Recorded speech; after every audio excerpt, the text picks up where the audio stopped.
আন্তর্জাতিক গুম বিরোধী কনভেনশনে সই করেছে বাংলাদেশ। বৃহস্পতিবার প্রধান উপদেষ্টার প্রেস উইং থেকে পাঠানো এক বিজ্ঞপ্তি থেকে এ তথ্য জানা গেছে। গুম বিরোধী সনদটি 2006 খ্রিস্টাব্দের ডিসেম্বরে জাতিসংঘ সাধারণ পরিষদে গৃহীত হয়। ডক্টর মোহাম্মদ ইউনূসকে অসংখ্য ধন্যবাদ, অন্তর থেকে ওনাকে ধন্যবাদ জানাই। কারণ ডক্টর ইউনূস সাহেবের এই সরকার যে কাজটা করেছে, কোন রাজনৈতিক দল বাংলাদেশে মনে রাখেন জীবনও এই কাজগুলো করবে না। কেননা তারাও ক্ষমতায় যাওয়ার পর বিপরীত দলকে বাটাম দেওয়া, তাদেরকে কৌশলে সাইজ করা, শেষ করে দেওয়া, এই কাজগুলোতে কিন্তু লিপ্ত ছিল। তবে এবার ভিন্ন আরেক দৃশ্যপট আমরা দেখতে পেলাম। এস আলমের পাচার করা টাকার অর্ধেকই নিয়েছেন রেহেনা জয়। নতুন প্রকল্প মানেই হাসিনা পরিবারের বড় অঙ্কের কমিশন। যত ধরনের আর্থিক দুর্নীতি হয়েছে, এই সব কিছু যে শেখ হাসিনা এবং তার পরিবারই করেছে, এবং তারাই যে মূল হোতা, এবং তাদের কাছেই যে আসল অঙ্কটা চলে গেছে। যে উন্নয়ন প্রকল্পগুলো আমাদেরকে দেখানো হয়েছে, এগুলো যে মূলত কমিশনের জন্য বড় বড় প্রকল্প হাতে নেওয়া হয়েছে, সেই তথ্যগুলো বাণিজ্য উপদেষ্টা সালমান এফ রহমান রিমান্ডে একের পর এক দিচ্ছেন। শেখ হাসিনা ও সজীব ওয়াজেদ জয়ের পরামর্শে সোহেল তাজ কিছু একটা করার চেষ্টা করছে বলে আমাদের ধারণা, আমাদের সন্দেহ, আমাদের বিশ্লেষণ। সোহেল তাজকে গ্রেপ্তার করা হোক। আরাফাত রহমানকে 10 দিনের রিমান্ড দেওয়া হয়েছে। প্রিয় দর্শক, কেন আরাফাতকে আদালতে উঠানো হলো না, রিমান্ডটা কিভাবে দেওয়া হলো, এটা হলো আপনাদের প্রশ্ন। আর সেই প্রশ্নের উত্তরটাই আমি দিতে এসেছি। হারুনুর রশিদের স্ত্রীর নামে আমেরিকাতে থাকা 1,500 কোটি টাকা জব্দ করেছে। আসসালামু আলাইকুম দর্শক, ভিডিওর শুরুতে কয়েকটি ভিডিও ফুটেজের অংশ বিশেষ আপনারা দেখেছেন। ভিডিওগুলো দেখেই বুঝতে পেরেছেন আজকের এই ভিডিওটি কতটুকু গুরুত্বপূর্ণ হতে চলেছে। তাই সবাইকে বলবো না টেনে একটু ধৈর্য ধরে সবগুলো ভিডিও আপনারা দেখবেন। তো চলুন প্রিয় দর্শক, কথা বাড়াবো না, সরাসরি মূল নিউজে চলে যাবার আগে সবাইকে বলবো যারা এখন পর্যন্ত আমাদের এই চ্যানেলটি সাবস্ক্রাইব করেনি, প্রতিনিয়ত এই ধরনের সকল প্রকার নিত্য নতুন আপডেট নিউজগুলো পেতে আমাদের চ্যানেলটি সাবস্ক্রাইব করে আমাদের সাথে থাকবেন। চলুন একটা লাইক দিয়ে আমরা সবগুলো ভিডিও দেখে আসি। আলমের পাচার করা টাকার অর্ধেকই নিয়েছেন রেহেনা জয়। আরেকটি খবর হচ্ছে যে নতুন প্রকল্প মানেই হাসিনা পরিবারের বড় অঙ্কের কমিশন। এই তথ্যগুলো জানিয়েছে সালমান এফ রহমান আর এস আলম। সবাই জানে যে এটি হাসিনা পরিবারের খুবই একটা পার্ট বা কলিজা দুটো অংশ থাকে। তো একদিকে যদি সালমান এফ রহমান থাকে, আরেকদিকে হচ্ছে এস আলম। আরো আছে বিভিন্ন শরীরের অঙ্গ প্রত্যঙ্গে, আরো বিভিন্ন জন আছে। তো সেগুলির কাহিনী আস্তে আস্তে নিশ্চয়ই সামনে আসবে। তো এখন রিমান্ডে কিছু মুখ খুলতেছে উনি, না করে কোনো উপায় নেই। রিমান্ড মানেই হচ্ছে তথ্য বের করা। তো জানি না কোন কায়দায়, মানে কোন থেরাপির মাধ্যমে এই তথ্যগুলো আদায় করা হচ্ছে। তো এখানে যে গণমাধ্যমে যে খবরগুলো এসছে তাতে বলা হচ্ছে যে নতুন নতুন প্রকল্প বের করার তাগাদা দিতেন শেখ হাসিনার পরিবারের সদস্যরা। নতুন প্রকল্প মানেই বড় অঙ্কের কমিশন, এর সবকিছুই জানতেন শেখ হাসিনা। তবে তিনি কখনোই তাতে না করেন। তার মানে ওই যে বঙ্গবন্ধু স্যাটেলাইট থেকে শুরু করে এই রূপপুর পারমাণবিক কেন্দ্র, যত বড় মানে রাষ্ট্রের আরো জানেন নিশ্চয়ই, পদ্মা সেতু, এক্সপ্রেসওয়ে, মেট্রো রেল, বোঝা যায় যে মানে এগুলোকে শেখ হাসিনা বলছেন যে একেবারে দিলাম ধরায়, একেবারে উন্নয়নের মানে স্বর্গে উঠাই দিলাম বাংলাদেশকে। কিন্তু তার আড়ালে লুটপাট, এটা তিনি ঢাকা দিতেন খুব কৌশলে। উন্নয়নটাকে এমনভাবে সামনে আনতেন যাতে পেছনে যে এর কমিশন বাণিজ্য হতো, এইটা সামনে আনতেন। আর এই কমিশন বাণিজ্য এই ধরনের প্রকল্পে কারা করতো, এগুলো নিয়ে অনেক কথাবার্তা হয়েছে। কখনো কিন্তু তদন্ত হয়নি, বরং তদন্তকে কিভাবে নির্মমভাবে ধামাচাপা দিতে হয়, তার বিরুদ্ধে দাঁড়াতে হয়, সেটা পদ্মা সেতুর ক্ষেত্রে সেটি তিনি দেখিয়েছেন। সেখানে ডক্টর ইউনূসকে মানে অভিযুক্ত করা, বিএনপিকে অভিযুক্ত করা, অনেক কিছু করেছে। যাই হোক, রিমান্ডে নতুন নতুন তথ্য দিচ্ছেন এই সালমান এফ রহমান। সেখানে শেখ হাসিনা ক্ষমতায় থাকাকালে এস আলম প্রায় 1.5 লাখ কোটি টাকা পাচারের তথ্য উঠে এসেছে। পাচারের অর্ধেক টাকা শেখ হাসিনা ও হাসিনার ছেলে সজীব ওয়াজেদ জয়কে দেওয়া হয়েছে বলে জানিয়েছেন সালমান এফ রহমান যুগান্তরের প্রতিবেদন। তার মানে শেখ হাসিনা নিজে ডিল করেছেন, আর হচ্ছে হাসিনার ছেলে সজীব ওয়াজেদ জয়। সালমান এফ রহমানের বরাত দিয়ে তদন্ত সংশ্লিষ্ট সূত্র বলছে এস আলমের মাধ্যমে দেশ থেকে পাচার হওয়া 1.5 লাখ কোটি টাকার অর্ধেকই শেখ রেহেনা এবং সজীব ওয়াজেদ জয়কে দেওয়া হয়েছে। বাংলাদেশ ব্যাংকের তৎকালীন গভর্নর আব্দুর রউফ তালুকদারের সরাসরি তত্ত্বাবধানে এসব অনিয়ম হয়। চিন্তা করেন অবস্থা। তার মানে এই 1.5 লাখ কোটি টাকা শেষ সময় ভাগ বাটোয়ারা হয়েছে। তবে এসব বিষয়ে কেউ কথা বলার সাহস পাননি। কেবল অর্থ পাচার নয়, দেশের ইস্পাত রিফাইনারি, চিনি কলা হাতিয়ে নিলেও এস আলমের বিষয়ে সবাই নীরব ছিলেন। আমরা তো দেখলাম ইসলামী ব্যাংকের ব্যাপারে যখন দেখি ডেইলি স্টার রিপোর্ট করলো যে এস আলমের সিঙ্গাপুরের সাম্রাজ্য নিয়ে, এবং এই টাকা যে কিভাবে গেল বাংলাদেশ ব্যাংকের কোনো তথ্য নেই। তার মানে হচ্ছে এস আলম যে সিঙ্গাপুরে বিনিয়োগ করলো এত 100 কোটি টাকা দিয়ে, সেই টাকা কিভাবে নিল এটা নিয়ে কোনো তদন্ত কিচ্ছু করলো না। ইসলামী ব্যাংক নিয়ে কিভাবে জালিয়াতি হলো এটার ব্যাপারেও শেখ হাসিনা নীরব। অথচ অন্যান্য ছোটখাটো বিষয় নিয়ে সারাক্ষণ ওনার মুখ বাঁচতে থাকে, কিন্তু এইসব বিষয়গুলো চুপচাপ থাকে, কোনো কথা নেই। বরং উচ্চ আদালত দিয়ে এই যে নাইতে রহিম, উনি নির্বাচন পর্যন্ত এটা স্থগিত করলেন তদন্ত। চিন্তা করেন তাহলে, সবকিছু ছিল তাদের হাতের মুঠায়। গ্রেপ্তারের পর থেকেই ঢাকা মহানগর গোয়েন্দা পুলিশের হেফাজতে রয়েছেন সালমান এফ রহমান। শেখ পরিবারের অতি লোভের কারণেই দেশের অর্থনৈতিক অবস্থা এতটা শোচনীয় হয়েছে বলে তিনি জানাচ্ছেন। তাতে সবসময় সায় দিতেন সরকারের শীর্ষস্থানীয় কিছু ব্যক্তি। শেখ হাসিনাকে বোঝাতে গিয়ে অনেকে ছিটকে পড়েছেন, কারণ তিনি সবসময় তার নিজের সিদ্ধান্তে অটল থাকতেন বলে জানান সালমান এফ রহমান। তদন্ত সূত্র বলছে যে রাষ্ট্রায়ত্ত জনতা ব্যাংকে লুটপাটের জন্য বেছে নিয়েছিলেন সালমান এফ রহমান। তাই নিজের পছন্দের মতো চেয়ারম্যান এবং এমডি নিয়োগ দিতেন। পছন্দ না হলে নিয়োগপ্রাপ্ত ব্যক্তিকে ব্যাংকে যোগদান করাতে দিতেন না। কেউ যোগদান করে ফেললেও অনিয়ম দুর্নীতির অভিযোগ দিয়ে পদত্যাগে বাধ্য হতেন।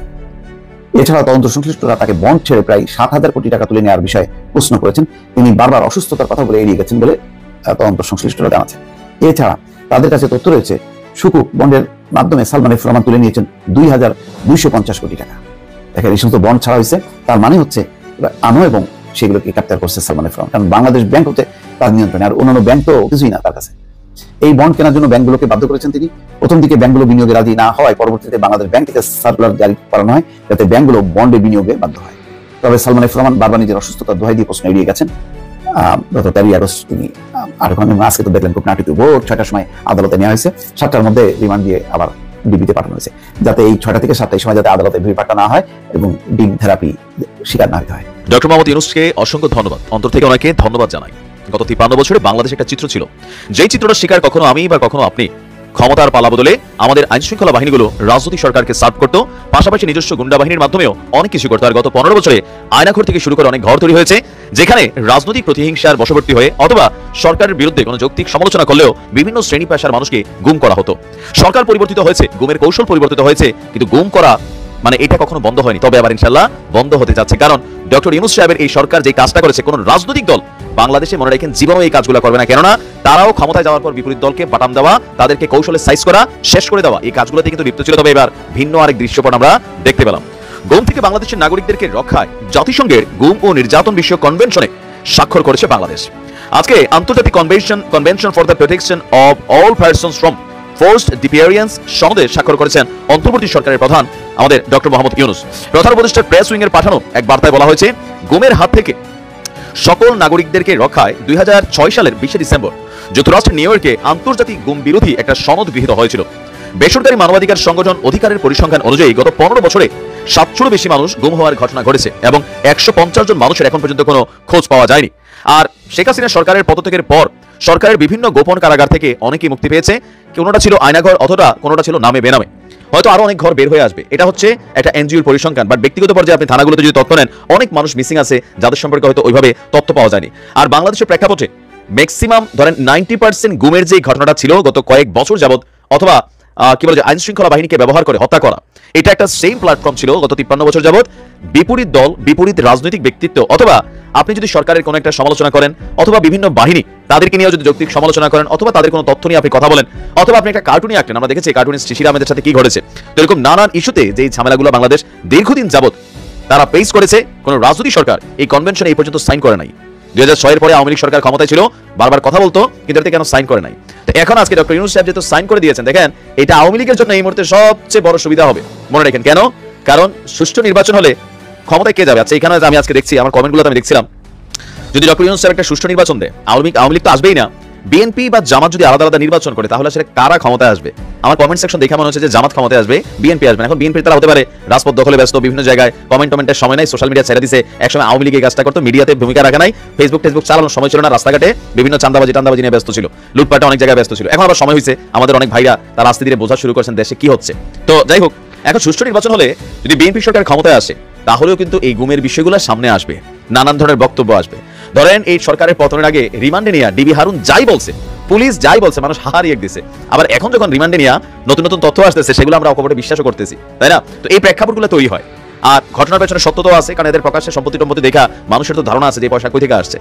তো সবচেয়ে বড় কথা হচ্ছে ডক্টর ইউনূসের এই সিদ্ধান্তটা বাংলাদেশ আওয়ামী লীগের জন্য খুবই পজিটিভ হয়েছে, আপামর বাংলাদেশের জনতার জন্য খুব পজিটিভ হয়েছে। তবে এটাকে ভবিষ্যতে এমন ভাবে করতে হবে যেন কোনো রাজনৈতিক সরকারে সেটাকে পরিবর্তনের সুযোগ না পায়। আরাফাত রহমানকে 10 দিনের রিমান্ড দেওয়া হয়েছে। প্রিয় দর্শক, কেন আরাফাতকে আদালতে উঠানো হলো না, রিমান্ডটা কিভাবে দেওয়া হলো, এটা হলো আপনাদের প্রশ্ন, আর সেই প্রশ্নের উত্তরটাই আমি দিতে এসেছি। প্রিয় দর্শক, কিছু জ্ঞানপাপীরা বিভিন্ন ধরনের কথা বলবে এখন, কারণ আমাদের অন্তর্বর্তীকালীন সরকার খুব বুদ্ধিমানের সাথে কিছু কিছু জিনিসকে টেকেল দেওয়ার জন্য গোপনীয়তা নিচ্ছেন। কারণ কি, গতকাল আমরা আসিফ নজরুল স্যারের যে ইন্টারভিউটা দিয়েছেন সাংবাদিকদের সামনে, যে আসিফ নজরুল স্যার বিভিন্ন প্রশ্নের জবাব দিয়েছেন, সেই জবাবের ভিতরেই আছে, কিন্তু সেটা খুব গভীরভাবে চিন্তা করলে আপনারা বুঝতে পারবেন যে তিনি সেখানে কিভাবে কি জবাবটা দিয়েছেন। ওনাকে প্রশ্ন করা হয়েছিল যে আদালতের মধ্যেও আসামিদেরকে নেওয়ার পরে মানুষ মারছে, পুলিশ বাধা দিচ্ছে না বা পুলিশ বাধা দিতে পারছে না। তখন উনি বলেছেন যে পুলিশকে বেশি বাধা দিতে গেলে মানুষ পুলিশকে বলে আপনারা তো হাসিনার লোক, সেই কারণে পুলিশও নিজে ভয়ে আছে, মানুষের সাথে পুলিশ খুব আক্রোশে বা মানুষের সাথে পুলিশ কোনো কন্ট্রাডিকশনে যায় না, যার কারণে মানিকের বিরাট প্রবলেম হয়েছে। আপনারা জানেন যে তার গোপনাঙ্গে অপারেশন হয়েছে সিলেট উসমানী মেডিকেলে, সে কিন্তু মুমূর্ষ অবস্থায় আছে। মানিককে এখনো কিন্তু তারকে ভালো কোনো নিউজ আসে নাই। মানিকের অবস্থা খুবই কঠিন, কারণ জনগণ মানিককে তার গোপনাঙ্গে আঘাত করেছে, জনগণের আঘাতে মানিকের অপারেশন হয়েছে গোপনাঙ্গে। এরকম ভাবে আপনারা দেখেছেন যে গতকাল হাসানুল হক ইনুকে একজন জনগণ মানে একজন সাধারণ মানুষ শত পুলিশের ভিতর দিয়ে গিয়ে এমন ভাবে লাথি মেরেছে যে 2-3 জনে এরকম লাথি দিলে ইনু হয়তো বা এরকম মানিকের অবস্থা হয়ে যেত। তো সেই কারণে এখন দাগি যে আসামিগুলা, যারা সবচাইতে জনগণ যাদের প্রতি বেশি আক্রোশ, তাদেরকে আর সামনে আদালতে আনা হবে না। আদালতে না এনেও রিমান্ড কিভাবে দেওয়া যাবে সেটা আপনাদের প্রশ্ন।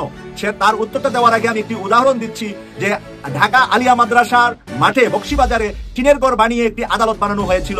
ওই আদালতের ভিতরে আল্লামা সাঈদীকে সপ্তাহে 1 দিন এবং 2 দিন নিয়ে যাওয়া হতো এবং সেখানে ওনাকে ট্রায়াল করা হতো। তো আল্লামা সাঈদীকে যদি বিভিন্ন মামলায় উনার কারাগারে থাকা অবস্থায় কাশিমপুর থেকে সারা দিন সকালে সেই ব্যানের ভিতরে উঠাতেন, আবার দুপুরে আসতেন, আবার আধা ঘন্টা 15 মিনিট 1 ঘন্টা রেখে আবার ওনাকে কাশিমপুরে নেওয়া হতো। কত কষ্ট তারা দিয়েছেন। এইভাবে একটা টিনের ঘরের আদালতে এনে অনুরূপ ভাবে আরাফাতকে একটি গোপন জায়গায় আদালত বসিয়ে 10 দিনের রিমান্ড দেওয়া হয়েছে। ধরুন এটা ডিজিএফআই এর অফিস বা আমাদের যে কোনো একটা সরকারি অফিসের ভিতরে, পুলিশের কোনো একটা গোপন অফিসের ভিতরে একটি রুমের ভিতরে জাজ সাহেব দিয়েছেন আর 2 পক্ষের 2 জন আইনজীবী, একজন আইনজীবী হলো সরকার পক্ষের, আরেকজন আইনজীবী হলো জনগণের পক্ষের। আপনারা জানেন যে বিরোধী দলের আইনজীবীরা এমনিতেই তাদের বিরুদ্ধে যাচ্ছে আদালতে, তাই তাদের 2 জন লয়ারের সামনে যে কোনো জায়গায় যে কোনো রুমে বসেই এই রায়টা দেওয়া যা যে তাকে 10 দিনের রিমান্ড দেওয়া হলো। তো এই পুলিশ সাধারণত রিমান্ডটা চায়, তো পুলিশ সাধারণত রিমান্ডটা চাইলে পুলিশের রিমান্ডটা মঞ্জুর করার দায়িত্ব হলো বিচারকের। তাই একজন বিচারক কোর্টে না গিয়ে বা কোর্টে ওই সময় 1 ঘন্টার জন্য, আধা ঘন্টার জন্য অন্য কোথাও তাকে গোপন জায়গায়, সিকিউরিটি সম্পন্ন জায়গায় যেখানে জনগণ যেতে পারবে না, ওই রকম জায়গায় তাকে নিয়ে তাকে রিমান্ডটা দেওয়া হয়েছে। আরাফাত 10 দিনের রিমান্ডে আছেন। আর কিছু জ্ঞানপাপীরা বিভিন্ন ধরনের কথাবার্তা বলবে, সেগুলো থেকে আপনারা আপনাদের বিশ্বাস, আপনাদের এই যে বর্তমান অন্তর্বর্তীকালীন সরকার তাদেরকে নিয়ে বিভ্রান্ত করার জন্য ওই জ্ঞানপাপীরা বলবে জয় এটা করেছে, হাসিনা সেটা বলেছে, মোদি ওটা করেছে, কোনো কিছুই কাজ হবে না। জয়ের নানা যদি কবর থেকে উঠে আসে তারপরেও ওই রিমান্ড আরাফাতের মওকুফ করতে পারবে না। আর 200 কোটি টাকা কেন 2000 কোটি টাকা গোপালগঞ্জ পুরাটা লেখা দিল, আর কোন দাগি আসামিকে বাংলাদেশ থেকে নিয়ে যাওয়া সম্ভব হবে না। চোরাই পথে কেউ যদি যাওয়ার জন্য চেষ্টা করে, সেজন্য আমাদের গোয়েন্দা সংস্থারা কাজ করছেন, আমাদের সব ধরনের বাহিনীরা কাজ করছেন, কিন্তু চোরাই পথে এরপরেও যারা গিয়েছে আর বাকিরা মানে লুকিয়ে আছে বাংলাদেশের ভিতরেই, তাদেরকে খোঁজা হচ্ছে। কেউ মাটির নিচে লুকিয়ে আছে, কেউ জঙ্গলের ভিতরে লুকিয়ে আছে, কেউ বিভিন্ন শহরে বন্দরও লুকিয়ে আছে, বা কেউ খুব কাছাকাছি জায়গায় লুকিয়ে থাকে যে মানুষ চিন্তাও করবে না সে এখানে লুকিয়ে আছে।